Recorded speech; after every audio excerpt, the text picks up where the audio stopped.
आज राष्ट्रमाता राजमाता जिजाऊ माँसाहेबांचा 428वा जन्मदिवस लाखोच्या संख्येनं संपूर्ण देशभरातून जिजाऊ प्रेमी माननीय छत्रपती शिवाजी महाराज प्रेमी मंडळी या ठिकाणी मोठ्या उत्साहामध्ये येते।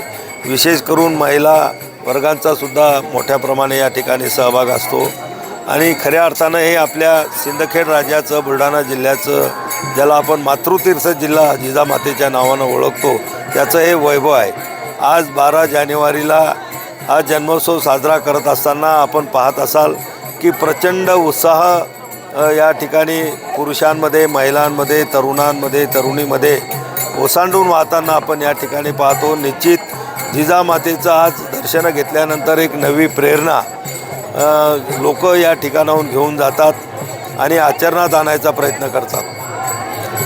आज या जिजाऊ जन्मोत्सवाच्या मी सर्वांना मनापासून खूप खूप खूप शुभेच्छा देतो। साहेब, या ठिकाणी सुविधांचा अभाव आहे आणि विकास झालेला नाही खंत जी आहे ती लखुजी राजे यांच्या वंशजांनी व्यक्त केली आहे। हे बघा, महाराष्ट्र सरकारनं सिंदखेड राजा विकास आराखडा मागच्या काळामध्ये जाहीर केलेला आहे आणि ही कामं वेगवेगळ्या विभागाकडे दिलेली आहेत। आपण पाहतो इथलच्या बऱ्याचशा वास्तू ह्या केंद्र सरकारच्या पुरातत्व विभागाच्या अधिपत्याखाली येतात, काही वस्तू राज्य सरकारच्या पुरातत्व विभागाच्या अधिपत्याखाली येतात, काही सार्वजनिक बांधकाम असेल, काही नगरपालिका सिंदखेड राजाच्या अंतर्गत कामं केली जातात। आणि आज आपण या ठिकाणी दरवर्षी आपण या ठिकाणी येतो, दरवर्षी कुठं ना कुठलं नवीन कामं या पूर्ण झालेलं आपण या ठिकाणी पाहतो।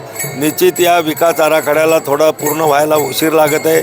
त्याचं कारण की पुरातत्व विभागाची जी कामं असतात ही अतिशय बारकाईनं त्या केल्या जातात।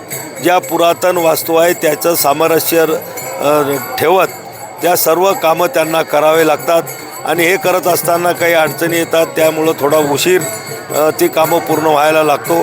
पण लवकरात लवकर केंद्र आणि राज्य सरकारच्या माध्यमातून हा विकास आराखडा पूर्ण करून घेण्यासाठी आम्ही प्रयत्नशील होतो आणि राहू। लवकरात लवकर पूर्ण करून घेण्याचा आमचा प्रयत्न आहे।